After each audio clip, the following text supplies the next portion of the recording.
I always like to start actually with my first question being for the audience, and Anthony's got us started really well by giving a brief summary of the general aims of the book.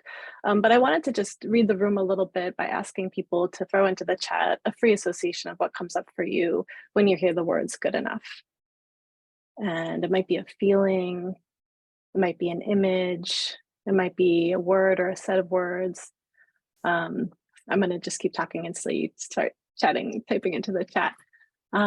Things are okay, peace, relief, breathe, don't be hard on yourself. Winnicott, yeah, settling, adequate, contentment, zen, sustainability, mediocre, mediocrity, as good as it gets, B+. Not having to strive to be someone else, for someone else, movement, parenting, free to move forward. The Zen teacher Ikuyu, upon awakening experience, it's good enough for me. Realistic. Okay, thank you so much. And feel free to keep letting those come in. Disappointment, acceptance. Those are really helpful for me. I think they kind of establish the field of associations that we're bringing when we first come to this idea, and also some of the problems that come up for us when we're trying to get to the heart of what is valuable and what is also the problem in getting to what's valuable. So Avi, first question for you. I love the book. It's so wide-ranging. It draws on so many texts. And I think one of the really alluring and dangerous parts of it is how you suggest that there's a common thread between all the ills that are cropping us for us in our personal lives, our interpersonal lives, our political lives, at the level of the planet as well. And that problem is what you call the ideology of greatness. And I want to start, though, there's an element of the book that is really compelling, which it sometimes feels very personal. Like this was a personal book for you to write, of all the ideas that you have and that you're pursuing. So can you start just by telling us why you wrote this book? Sure. And before I do that, just let me say thanks to Anthony and Chi for organizing this, and Chi for kind of remembering that we met many years ago and keeping an eye on what I was up to and bringing me in here. I really appreciate it and respect the work you do, and thank you for having me. And I love this first question, and this chat is so interesting. I'm sorry, I'm kind of just lost in it a little bit. There's so many diverse and complex ideas, and I think some of the things that I worry about with the phrase, well, is it just kind of mediocrity? Is it just kind of settling, or are there positive balances to those terms, as well as some really beautiful definitions formulations that I would love to have used. I mean, they're just so wonderful, and I think that gets at a lot of this for me, which is that, right, none of us, even people who kind of work on a particular topic for so long, have all the answers. And that when we bring more people, more voices in, so many rich and exciting things happen. So thanks to all of you for that. In terms of the personal aspects of where this book came from, it is, and I go back and forth because sometimes I get these responses that I think reduce the arguments I'm trying to make to me. So I get occasional kind of ad hominem. Clearly, this is someone who didn't succeed in life, and now they're just kind of bitter and telling the rest of us to give up. Which is not great. And sometimes I think, oh, maybe if I pitch the book a little differently, you could kind of keep it more structurally out there on the analysis that I'm trying to do. But it was also important to me to really say that this is something that I'm thinking through and living in my life. And there are various moments I could talk about. I mean, one of the things I think that led me to write this book was actually tearing some cartilage in my knee some years ago, and just never quite healing from that. And even the other night, I had quite a bad experience of re-aggravating that tear. And then when it first happened to me, really feeling just terrible and kind of like I'd lost something. I was very athletic for most of my life. But then over time, really realizing how much it, again, not to exaggerate the extent to which I can understand other people's experiences, but just to begin to understand how hard it is to, if I have this minor issue and it affects me so much on my kind of day-to-day, to understand if you have other ways in which the world is not fluid to you, the world does not make itself available to you, if the world assumes that your body works in a particular way, and really realizing that one, right, we had designed the world kind of wrong. We designed the world for a particular way of being and a particular way of striving. But also that when we came to admit to our vulnerabilities, our inabilities, when we experienced these things and reflected on them, we became, at least I hope, right, we become richer, more reflective, more open, more vulnerable, more caring people, more comprehensive and empathetic. So there's that kind of, embodied side of it, but there was also a professional side of it. And I think we were talking a bit about this before we came on, which is just that we met looking at graduate schools a long time ago. And I think through that experience, I have met so many more smart, interesting, complex thinkers than I could count, and that could possibly be placed, get jobs in this competitive academic environment. And some of the people who come through that kind of gauntlet of academia and wind up in kind of prestigious positions are really brilliant. Some people who don't get a job ever are really brilliant. Some people who wind up in a small college doing this really incredible work in communities that otherwise don't have access to these kind of brilliant minds, or they're not exposed in the same way. They're doing incredible work. And you can't, if I were to kind of look at a room of people who I went to grad school with and tell you who's going to wind up unemployed, who's going to wind up at an Ivy League school, and who's going to wind up at a small college, I never could. And there's no difference really in the quality of work, not because any of these people are less, not that they're, everyone, just because everyone has so much to offer. And really realizing this, that what we've done is design these systems that instead of getting at what that meant, that everyone had so much to offer, and trying to reward that and develop that and share that and make it really prestigious and wonderful to go teach in a rural college somewhere, right? There was this kind of sense it still pervades the university, I think, that, you've lost out, right? If you're not at one of these top places, you haven't done the right thing. And so there was some of that kind of thinking as I was going through this, not just that it wasn't working for me, but that we were misunderstanding talent and capacity and ability. And this was just one little slice of the world. I mean, this doesn't even have to do with many other things I get into in the book about how this relates to ecology, how this relates to our everyday lives, how this relates to our social systems. And so I was taking some of these personal experiences and trying to kind of understand them. Where were they coming from? How did they kind of link into the world? Yeah. And I really hear that, one of the phrases that really stuck out to me was to be truly good enough, even at this personal level that I think was coming through in the chat, right? Like there's a personal level of achieving acceptance with what's possible. But you're right. To be truly good enough is to help make a good enough world for all, right? So you've from that personal story, moving that energy outwards into creating a good enough world for all. And that's one of the things I think is really valuable in the book, is that it doesn't just stay at the register of either the mental, of the mental, it also moves to the material, or you could put it doesn't stay at the level of the subjective and the spiritual, it also moves to the structural, trying to work on both those registers. And some of the ideas that you propose for getting to a good enough world, let's say in the world of political economy, are transformative, right? You're talking about collectivization of labor at points, other ways of redistributing wealth that would be more in line with our planet's balance and limits. But the worry, of course, one of the first worries that comes to mind is that there's going to be a serious misuse of the phrase good enough. And not to hold you responsible for the ways that your ideas might be misused, but to hold myself responsible for signing on to an idea that has this double edge, right? So I'm on board when I'm reading it. I'm like, good enough means good enough for all, means we actually have to revolutionize our political system. Like, I'm on board. But if good enough starts to be, well, this was really all we could do about COVID. Like, sorry, like that's good enough. Like, and whatever, choose your issue, choose what's important to you.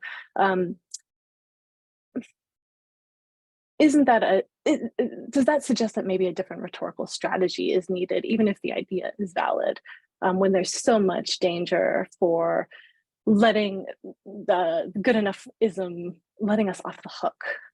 Do you know what I'm getting at? Yeah, no, it's a really important question. And one of the first conversations I had, I finished the draft of this book a couple of years ago, and I sent it to a friend. And this was the kind of first really critical reaction I got, was this isn't inspiring. This is really just kind of saying, like, I know, it's saying the same thing you're saying. Like, I know when you read the book and you get into the details, this is actually like quite a call for a real big transformation. But the phrase itself and what it conjures up, and without the kind of justification, how do we kind of cap, okay, this is good enough or this is not, and does it wind up just being an excuse for bad policy or laziness?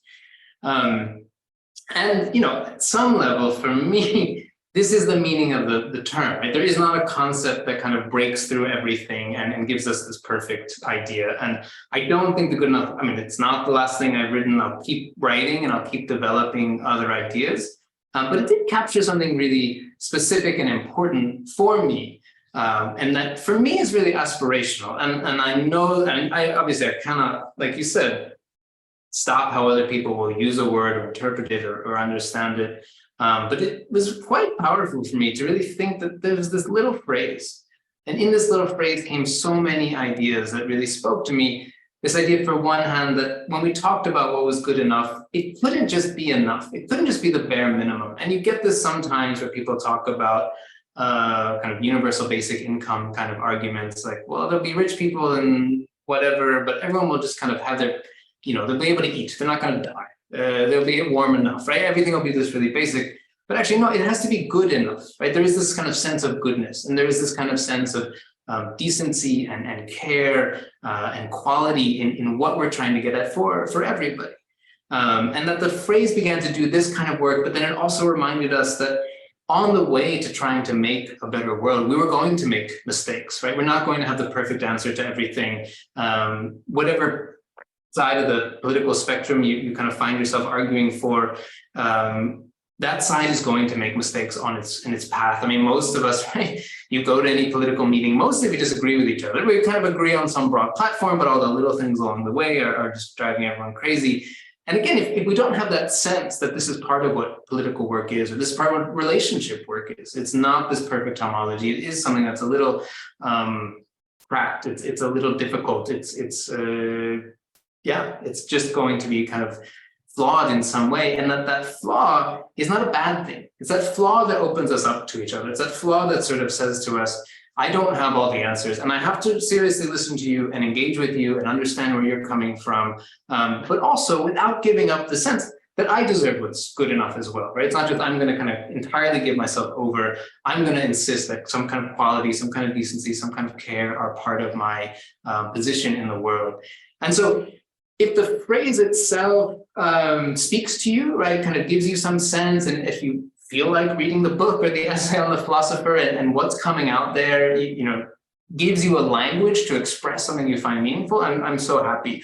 And if you read the book or you read the essay or you just listen to this conversation and you think, that's an interesting set of things, but no, I'm like, it gives too much away, or it doesn't quite capture something. Yeah, that's also fine. And I'm really happy to kind of think through other terms or other ideas or other concepts that might capture more of that.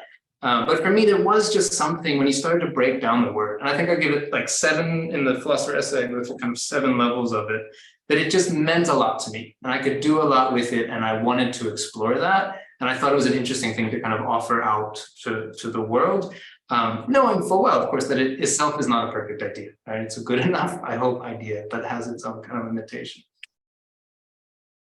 So let's talk, spinning off of Margot's comments in the chat, and also I think something that comes up in the book, and Eugene is going to be part of our conversation now, is how this phrase might land differently in different contexts, right? So one of the anecdotes that you tell the book is giving a talk along these lines at a university or another, and a Black woman comes up to you afterwards and is like, look, you'll remember the story better and probably tell it differently than I would. But basically, like, I can't do it that way. Like, that's not going to work for me. I have to, if I just show up as good enough, people are going to bring all this baggage and interpret that in a different way. Like, I can't afford to do anything less than my absolute best and strive to be superhuman in a certain way. And so that it raises this question of like, well, is good enough an ethic or a moral horizon that really works for everyone? Is this a kind of universal prescription, or do we need to take into account the way that this lands differently in different communities, for different people of different abilities, different backgrounds, and maybe think that through a little bit together? Yeah, no, I'd be happy to hear it. I'm not smart enough or multitasking enough to kind of read the chat, but I'm also happy to kind of hear what other people are saying out there. Yeah, so this is at the Brooklyn Public Library, and I'm just kind of giving this talk. It's about 2 a.m. It's one of these night of philosophy things, and so we're all quite tired. And I gave this talk on the good enough life and what it means, very similar to what I've laid out. And yeah, a woman came up to me after and said, "You reproduced the story quite accurately." And I think, but it didn't catch me off guard, because I think worse was that I had this kind of ready answer. It was like, oh yes, I've anticipated this claim, and I have my book knowledge about W.E. Du Bois, and I think he's a good enough life person. And so that, and that didn't speak to kind of really where she was and what she was trying to communicate to me. And that, I think, was for me this really important moment of realizing that even as I'm expressing these ideas, like, I have to be open to the fact that, again, they will vary differently what they mean for different people. There was an interesting moment, I think it was in May or June, I can't remember, a couple of months, some months ago now, maybe about a year ago, doing a radio show, and someone called in and said, I can't remember the context that she thought of this, but this was an older Black woman, and she said to me, actually, I love this idea, because my whole life I've been told I have to be the best, I have to be perfect. This has just been this like terrible, kind of oppressive rhetoric that, like, this is up to me to kind of rise above this. And actually, I also want to be good enough, and I'm totally into it. And I think it was interesting. I kind of wish I had those stories together, just also to kind of get that sense of the richness and the complexity. That context obviously isn't just our identity, but how our identity interacts with our various situations over the course of our lives, or identities. And so it's not, I don't think that this becomes simply a particular position that's available from a kind of privileged stance. I think it will speak to you or not. And I think also I tried to get at after this, I gave this public version of the talk, and then had some time to keep thinking about it and working on the book. And I did go into a bit more, not just the kind of intellectual arguments, but I think there were some really interesting things reading about the Black liberation movement in the civil rights movement in the United States, and finding a lot of stories from women like Ella Baker, Septima Clark, and ones whose names I don't know, but just that so much of what happens in the civil rights movement, when I learned it as a kind of silly high school student, was big leaders doing big things, great leaders kind of taking charge. And these other histories and learning about these other women and the work they did on the ground, how much of it was about small community interactions, local organizing, developing and building it out. And that one of the things that we talk when we sort of say everyone has to strive and everyone has to be the best, is that we ignore how even the big things, right? They come from these little things. They come not just because someone makes a speech on Washington, but because thousands of women, men, and children are out there knocking on their neighbor door, organizing, making it possible for all those people then to be in Washington, and for all those people to do the bus boycott. And so that there was a complexity here that you're really pointing at, which is it's not, it's maybe too easy sometimes for me to say, okay, like, this is the right way to go about things. But also it's true that if we don't recognize good enoughness, if we don't really think about the wonder, the richness of lives that don't register on these other metrics, we'll miss so much more, and we'll ignore so many contributions and so many things that humans have done from all sorts of difficult positions. And so I do want to defend it a little bit on those points, that it is a possible lens of also understanding and appreciating how all of us make history and make lives and make communities that just can't register in these other metrics. Yeah. I'm thinking about, I think this is giving some flavor of what the power of good enoughness is and can do for us. But for your argument to really click, you have to show that good enoughness is actually preferable to greatness, right? So the typical line of thinking is, well, if we strive for greatness, even if we don't achieve it in our lives, we get somewhere further and better than we would have been otherwise, right? And so for your argument to work, you have to say, no, that's not the case. Actually, the greatness thinking is causing problems for us in such a way that good enoughness actually becomes preferable. So can you give a sense a little bit of why you think greatness is actually, like, why is that not the case? Why is it not the case that whether we strive for good enoughness or whether we strive for greatness and end up at good enoughness, why is that not basically equivalent paths? Yeah, no, it's great. And it's hard because I'm a pluralist by nature. So I'm like, well, I don't know. I mean, greatness can do some of those things and sometimes it works, but I think it's for me, it's not the it doesn't, it's not to deny, right? And I say this a few times in the book, right? Of course, we all enjoy watching whatever it is you enjoy watching, sporting events, musical concerts, eating. There's chefs that you kind of think have dedicated their lives to the pursuit of perfection in their craft, and they produce something amazing. And so it's not so much for me to sort of say that we can't have excellence, right? There's no argument in the book that you can't really dedicate yourself to something that you care about and want to pursue, and that what I'm asking for is some kind of humdrum world where no one tries to improve themselves. What I'm asking for is a world where we recognize that even these people, right, even the most powerful, most talented among us, one, have their own flaws, and so are not greater than the rest of us. Like they're not more important or more special than the rest of us. But two, that what they do is only possible because of all of us. And so, I mean, the example I talk about in the book, just thinking about LeBron James as a basketball player, but just how much is necessary for LeBron James to get there onto the court. I mean, he hadn't even become the all-time high scorer when I wrote the book, but just right for the court to be like, how many minerals have had to be mined, how many roads have had to be paved, how many people have had to fill the stands, how many concession workers have had to work, how many coaches have had to do this, how many people have had to play basketball throughout humanity, like how much of this, and then we just kind of push that all aside, and then we kind of hold up this one figure. And my argument is really that in the good enough model of things, you can still have this ability to pursue your passions again. But what you start to lose is what you lose with, I mean, I didn't say that well, but the trouble with greatness is that you reduce out all of this, right? You wind up with these few stars in whatever profession it is, whatever economic model you have. These people who have concentrated power, or these people who have concentrated wealth, or these people who have concentrated attention. And that is the very idea of greatness, right? The whole point of a greatness regime is that some people should rise up through it and get more than the rest of us, and that the rest of us should reap some advantage from that. And again, it's not to say that that isn't completely false, right? Obviously, we do live in with this ability to watch or listen or appreciate or have inventions or whatever. But it is to say, right, that so much is lost in that way of thinking about things, right? That there's just too many people who fall out, who don't get a good enough life in the kind of base material sense, who aren't able to kind of live well and fully explore and develop their potentials, their virtues, their capacities, because we built a world that is specifically against that. We built a world that is specifically saying only some should get to do that, and that we should benefit from their doing it.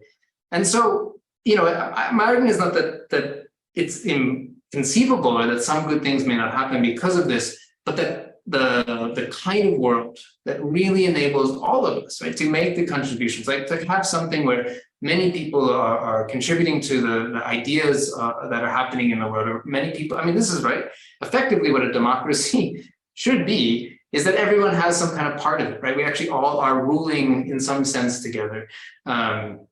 If we believe in these things, if we believe in a world that is decent, that is caring, that is sufficient, that everyone has some kind of capacity to have a say in their lives, then the greatness regime is ultimately what's the word? You can't have them together. I can't think of the word. Unconnectable. And I'm learning German, and everything's a bit of a mush. But you just can't have this singular pursuit for some, irreconcilable. Thank you, Balamoan. So yeah, it's irreconcilable with the kind of world that we're talking about. So that's. I mean, I don't know that I laid that out as clearly as I probably should have, but effectively, right, greatness can do things that are interesting and matter, but it doesn't give us the fullness of the world that we're looking for. And at the end of the day, it cannot. It is irreconcilable. Yeah. So I'm hearing you say two things, drawing also on the reading of the book. I think one is that when you look really at what's behind greatness, you see a whole lot of good enoughness. And my favorite example from the book was the innovations of Apple actually came out of government-funded, taxpayer-funded technological innovation. So in a sense, we all had a stake in that. Somebody that is typically idolized as this individual genius, sorry about the cat, so one thing is when we look at greatness, actually we see a lot of good enoughness. And then another thing that you say in the book is like really the pursuit of that ideal of greatness, because it's limited to so few people, by design, by the structure of the system, actually ends up being really damaging for the people who feel like they can't achieve it, for those people who are oriented in that way. If that's fair. So yeah, I want to test your ideas in the spirit of friendship in another direction. And that's in the problem of evil, right? So all kind of virtue systems have to deal with this issue of evil. And you touch on a few situations, some of the most extreme, the place that intro to philosophy always goes, right? Like the Holocaust. Like what does this theory look like when we look at really some of the very worst things that humans have done to each other? US slavery, the genocide of Native Americans. Is a good enough life possible in moments like this? And it really kind of sticks you in a moral conundrum, because if you say, well, yes, it is, then are we setting up another unachievable ideal? And if you say no, it's not, then are we like sorry, I think I reversed that. Like, we don't want to risk accepting moral atrocity by saying, oh well, it's under slavery you could still live a good enough life, or something like this. So how do you navigate, how do you imaginatively enter those situations and hold your ideal, and what do you see when you walk into that situation with your imagination? Do you know what I'm asking? Yeah, I think so. And I'd be happy to hear, because I think you've done more on the topic of evil. So I'd be curious to hear your reflections. But I tried this classic philosophical, right? When you see a contradiction, make a distinction. And so what I had to do was split good enough a little bit. And so what we wind up having to say is, there is something that we can talk about, that we can recognize. It's going to change by context and it's going to evolve. It's not a transhistorically easy question to answer, but we can talk about what's enough based on the kind of available technologies and capacities and human needs. And we can talk a bit about what's good. And I think, again, we're not going to come up with a perfect answer, but decency, caring, well-being, ability for self-determination, and so forth, or in communal determination. Set your paths and work together. And those things obviously don't appear in the moments that you're discussing, right? These terrible moments. And so I can't have that same kind of concept of good enoughness as the trajectory if I'm going to respect these lives. And I remember reading various texts over the years where they say things, like, well, what's wrong with slavery is that it takes away someone's capacity to be human, or something along these lines.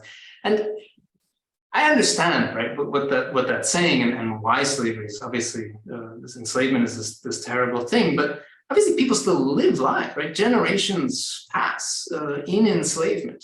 And so how do we have some kind of metric that can say we're not going to disregard the lives that were there? We're not going to ignore them just because there was this unjustifiable, terrible situation. And we can say that clearly, I think, without any kind of equivocation.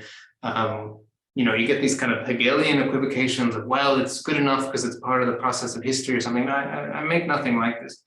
But I do think that there is a kind of ethical demand that we respect the lives that people lead in terrible situations, and that we listen to the accounts that they give, right? So that if there are accounts of slavery where someone says, yes, like this was just this unjustifiable, terrible, cruel thing, but we sang at night and we planted gardens and we fell in love and we had children and, we dreamed of freedom and we wrote poetry, we sang songs, that we respect that, right? That people kind of made and lived lives as best they could within the conditions that were given to them. We tried to escape. We did whatever it was that we had to do. None of that is to justify the situation, but it's just to try to respect what people did and what they attempted to do. And so I try that in the book, to really listen through the research I could do to, what people said about enslavement in the United States, what people said about kind of Indian in the American sense of the word survival. I use that word in David Troyer's sense in his wonderful book, The Heartbeat of Wounded Knee. That it's just a kind of convenient compilation. But in any case, and then looking at Holocaust accounts, and I think I use Primo Levi in retrospect, probably Viktor Frankl might have been a better choice, but just that there are, ways of kind of thinking through and making sense of these situations and finding some meaning in them. So I don't know if that really answers your question. I'm not sure. I don't have a theory of evil. I remember one time I did a book talk and someone said to me, "Do you think there are bad people in the world?" Well, this is a great question, because it's like, I mean, yeah, I think people do bad things. I don't really think they're bad people, right? I think that kind of something of what it is to be human is that you are constantly capable of reform, and that the good enoughness goes down even into our badness, in a sense that we are not perfectly bad. We're not completely something. Whether people have the time or the opportunity or the capacity to do that is a very complicated question, but it's not some sense that there is something called evil that exists. It's some sense that we don't quite know how to do things, and in that process pursue the wrong things, and in our pursuit of the wrong things we can unleash tremendous destruction on each other. And maybe that's silly and naive of me, but I'm like okay with that for now. But I'd be happy to hear critical reflections on it. And in just a minute, I think we're going to turn to questions from other people, and I know that they will probably ask some of the things that I don't get to, and I can trust you all to do that for me and bring that. But I don't want to end without asking a little bit of asking you to speak to the question of how do we get there from here, because the book does talk about the inadequacy of doing this on the personal level, right? Even if you yourself manage to meditate your way to an acceptance of the way that things are, you exist in the world. You're interdependent. You come back to that again and again, the interrelationships, you still have to earn a living, right? And to earn a living involves competing in the way things currently are, also accepting that, right? So I don't know. What can you tell us about and maybe this isn't how you think about things, maybe this task is for someone else, but do you have a thought about getting to good enough? Yeah, I mean, I have a bunch of thoughts, and some of them are really tiny, like the little things like, if you're having to make a choice between doing that extra bit of work and spending some time with someone who you don't really like spending time with, but really wants to see you, like do that. Like there's these kind of little things where we're putting ourselves in situations we may not love, but because we care about the communities and the worlds that we're part of, and we're willing to accept a little difficulty in our lives, little things like that, I think, do matter. Or if you are organizing a big conference, right? Have the keynote be an adjunct, right? Have the keynote be someone who's fallen out of the academy. Have the keynote be someone who is a really wonderful person and has done really wonderful work, and hasn't gotten respected, or don't have a keynote, right? Do some other kind of format of conference that doesn't centralize one person. In terms of the kind of broader things, it's hard. And I think part of the good enough idea is that, we do have to accept our own limitations, right? I cannot pull down the sun, and I cannot change the economic system tomorrow. One of those is more likely, right? It's the second one, like we can work toward it, but we can't just jump into it. And I think, again, it's similar things, who you vote for, or how you organize, or what kind of fights you make, or how if you're an entrepreneur, or I don't know how many entrepreneurs come to the philosopher, but hopefully many, and develop a business on a cooperative model, right? Develop a business not that's about you as the brilliant entrepreneur who kind of breaks everything down and transforms everything, but that you're someone who's really thinking about how can I be part of a community that makes a meaningful way of living for as many people as we possibly can. And I think that one of the things I think about in the book was when Amazon was coming to Queens, and there was this big debate, should Amazon come to Queens? It'll raise tax revenue. There'll be some number of maybe union jobs, but at least some well-paying jobs, but it'll cause gentrification. And obviously the business model is problematic in many ways.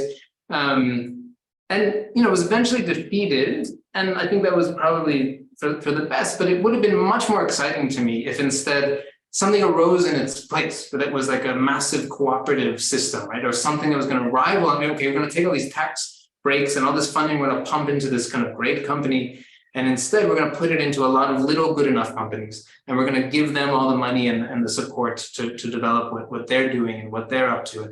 So I can't do that. I mean, I don't know who you have on your Rolodex, so to speak, but like probably none of us have this quite immediate ability, but people do, right? There's this kind of capacity to think about these terms. And what I thought about as I wrote this book thinking through like as we started thinking through personal issues and trying to understand them, not just, that who I was as a person wasn't just kind of a soul or something, but was part of the world that I came from and joined into and tried to be meaningful in. I had to think through all these issues, and I had to think about what that world would look like in such a way that it would enable me to kind of be the good enough person I want to be, and where it kept me from doing that, and how honest I could be about that, and how, as you said, like I cannot jump out of the competition. I don't have a trust fund. Like I have to kind of keep fighting through these things. Even if I did, I mean, anyway, this is then these are little personal fixes, right? They're not the kind of bigger issues that we're really talking about. And so I think, there's lots of little things that we can do. There's lots of kind of structural things we can do as we engage with others or develop alternative communities or develop our own practices. And there's some understanding too that we should not be too hard on ourselves when we can't just kind of jump out and do it or kind of leave the context in which we find ourselves. Part of being human is being among other humans. And so you can't rip yourself out of where you are. But you can do your best within that context, understanding that you will be good enough and you can and should be. And that's, I don't know, I get this question all the time and I kind of always ramble through it. One, because I like rambling, but two, because I find it really hard. And I just wish I had a kind of better, cleaner answer to say, okay, I've got a 10-step plan. But I don't. I think it is these kind of small steps along the way. Again, I'd be happy to hear other thoughts. I think that answer is good enough. I'm going to turn to the questions from our attendees. And I'll start with a personal question, sort of personal question from Angela. Yeah. Any advice for people who feel like they have a capacity to be doing more, i.e. the quintessential burnt out gifted kid, to help people or the world? Not to be visible or gain status, but truly to help, but struggle to find a place or a community in the world to do that. Just stop feeling guilty or keep searching. It's this, in case you wanted to start a career as an advice columnist. No, I'm just sort of reading it over. Yeah, just so I get it. Yeah. Burnt out gifted kid. Yeah. Just stop feeling guilty or keep searching. I mean, it's hard because I think so much depends on the specific context that someone's coming from.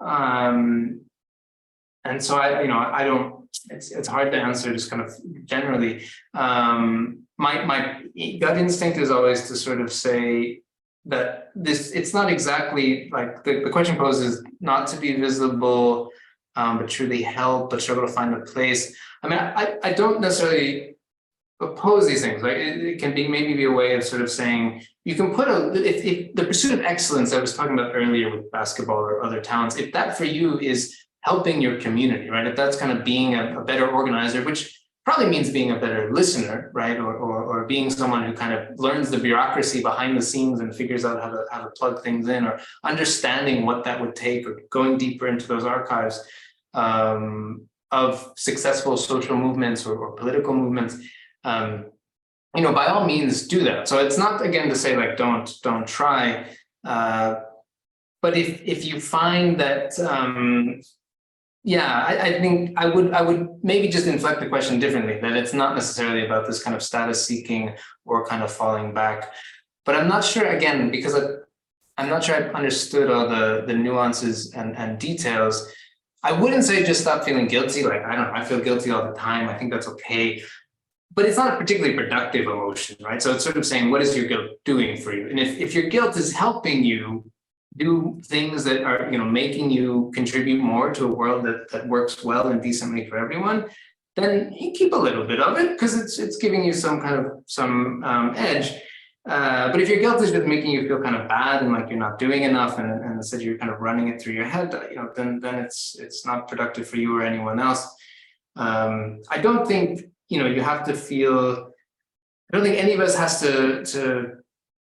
Guilt is not the most productive emotion generally, right? So if it's not, if it's mostly it's going to be doing that kind of drowning you more so, I think, for me at least. But again, I don't know. Like I'd really rather talk to you for a few hours and understand where your guilt's coming from and how but that's my general response. Yeah, I think read the book is what I might say to Angela. Like I think there is some more energy that might go with that question. But I think Jessica Clark is asking a related question that I think might help us think about this a little bit further. And she writes, there is always a tension between self-acceptance in the present moment and an idealized future self-image that involves change. Do you think this future-oriented carrot image is part of a harmful picture that keeps us striving and dissatisfied, etc.?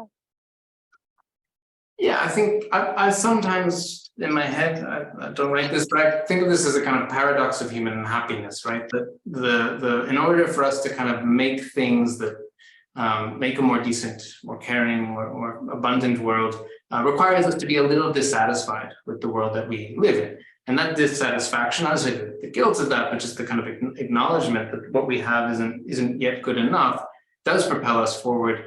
But of course, right, each step along that way induces this kind of new feeling of dissatisfaction. So that even when we make kind of progress to a new point, it was the dissatisfaction that sort of got us there. And now we have this mindset of dissatisfaction, and then we have to kind of keep going.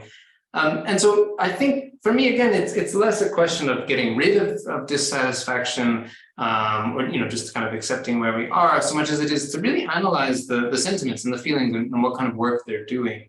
And you certainly don't, I think, I don't know, the carrot ideas, incentive and motive, I think, are really interesting things. And I think sometimes people have different things that kind of draw them out and solicit their capacities and abilities and interests. For me, I feel much more ground down when I feel that, the carrot ahead of me is some kind of personal success. It doesn't, even when you get it, there is this sort of sense, well, what, I got this fellowship, but who didn't, right? Or kind of what, is everyone doing okay in this situation if we were operating in these kind of conditions of scarcity? And so for me, the propelling dissatisfaction has to be kind of focused on that. Well, there's something wrong with the way we're allocating reward and stability and well-being.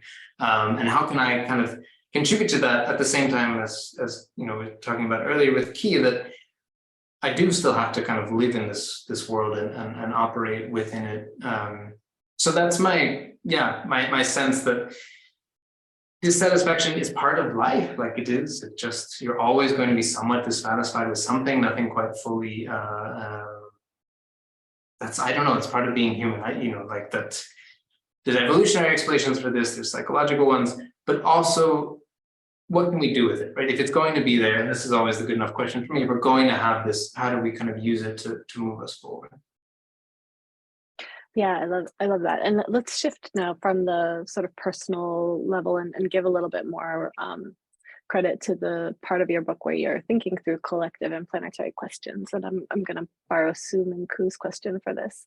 I understand how good enough would work on an individual level, but how might a collective or normative ideal of good enough be arrived at?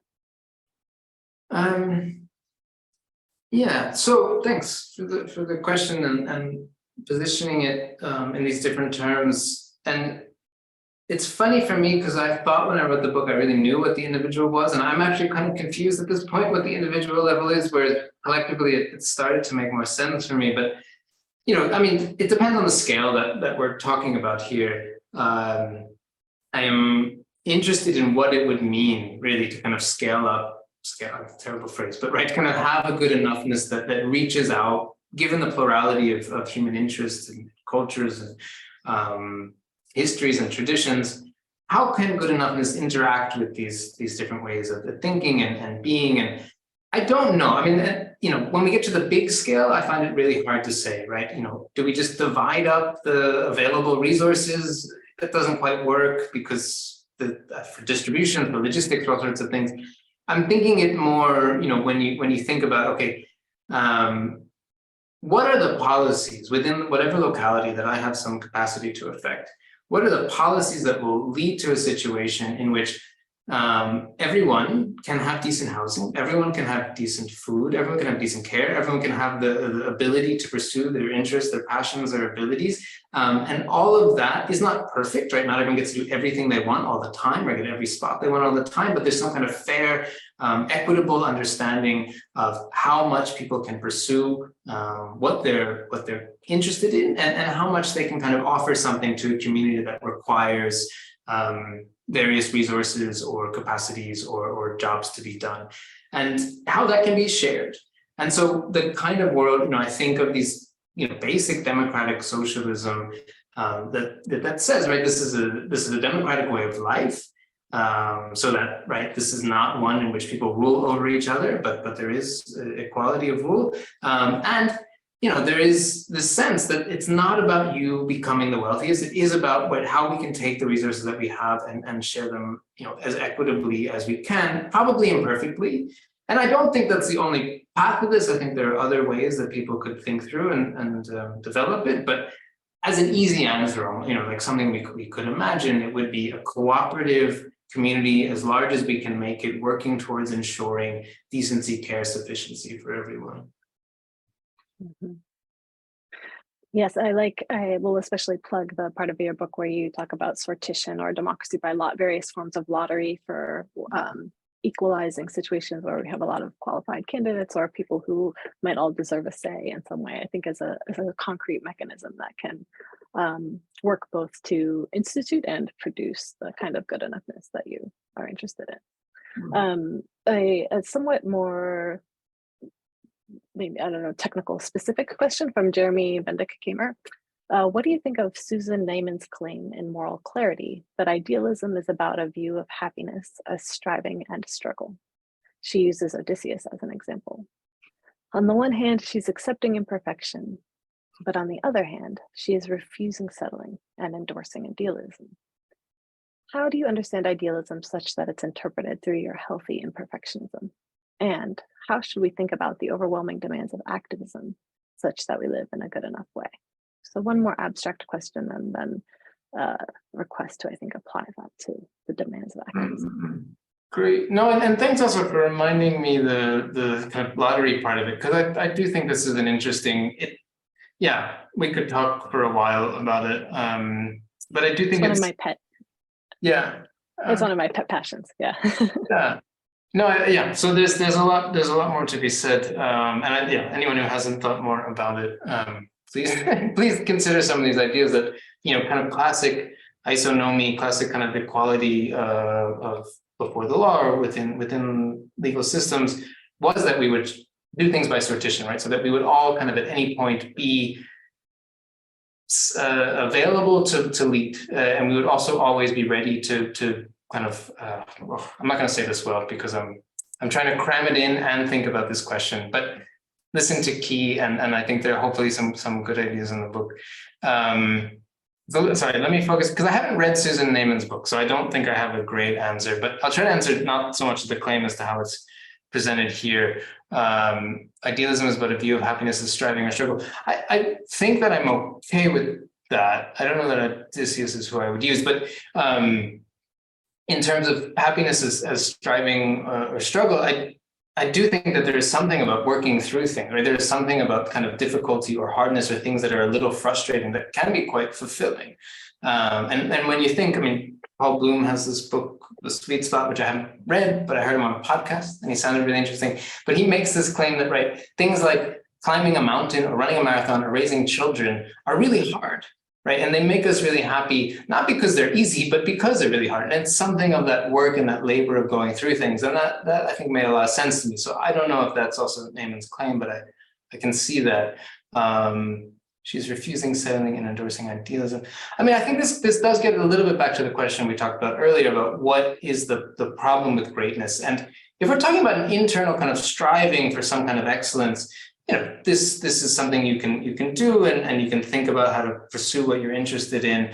I do think, right, that you should understand excellence not as perfection, right, but excellence as kind of embodying what is flawed about you, right, kind of understanding your limitations and abilities, and really kind of bringing them in and not having this kind of thing you're aiming for that you'll never get, but instead really trying to kind of see here's where I am, here's what I can do. And through that, not that you can then get stuck there, but kind of through that, you'll start to see what are the other things available to you in this life. I know it's a bit abstract, right? Again, we'd have to kind of break down some details and life experiences and work that through.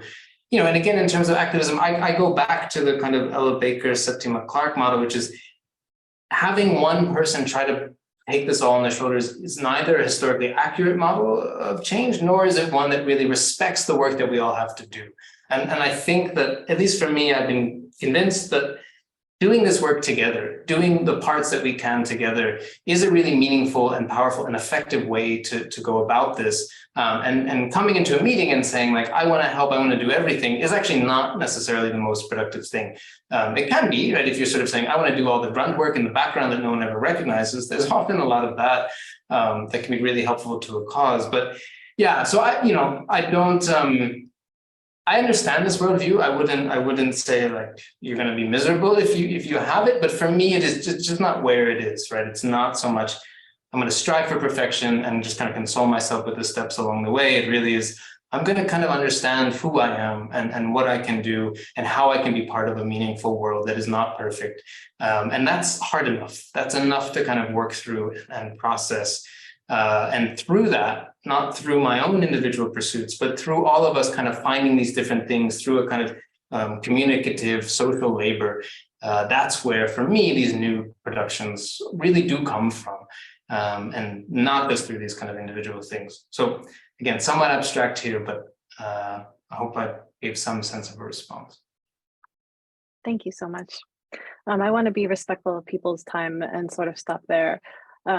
If you have one final image that you want to leave us with, like I know on the cover of your book is a kintsugi pottery, right? The Japanese style of a fractured pot that's repaired with gold leaf, right? And the idea is to, I think, make the brokenness part of the history of the piece and to celebrate the flaws and things like that. Obviously, you probably didn't get to choose the cover, I don't know. But I'm wondering if there was a final image that you wanted to leave people with, or a final story that for you really speaks to the power of this idea. Yeah, thanks for that. And again, just thanks, Chi, for such kind of wonderful and probing questions. And I hope I did them justice. And just an amazing audience, the chat and the Q&A. As many of these things as I do, you're always kind of surprised by just how engaged and interesting people are as they kind of type through comments and listen late at night or early in the morning, wherever they are. And these are just really fascinating. I try to keep up with them, as I said, with my limited multitasking, but I think that's also part of it, right? I am a kind of hopefully kintsugi speaker. I'm a little broken, but I try to kind of shine through where I can through the cracks. And it's funny because the cover, if people look up the book, I rejected so many covers. Like I really am a good enougher in a lot of ways, and I don't try and perfect everything. And it's a bit of a mess around here. That's why you can only see my blank wall. But I was really particular about this cover, and I hate it. I was like, no, this isn't it. This isn't it. And then they sent that image, and yeah, like that's it. I did ask them still to kind of move the font, but whatever. Like they did really get it right. And I think because of exactly what you said, it's not just that this this method of kind of remaking pottery, it preserves the cracks, but it preserves them with gold. And so in that sense, it's really saying that the things that are flawed in this life, the things that seem like the problems, are actually the things that kind of help us and tell us something. And they tell us about our humility. They tell us about our shared dignity. They tell us about how we have to kind of bind together to make things possible. And it's in that binding, through our brokenness, through our limitations, through our own kind of imperfections, that the gold comes out, that the shining comes out, that this kind of special thing comes out. And that if we can learn to do this work together, we can have this kintsugi. It's not perfect. It does come from this broken place, but it is really kind of beautiful and amazing what a good enough world can be. So thank you all very much, and thanks for that final question.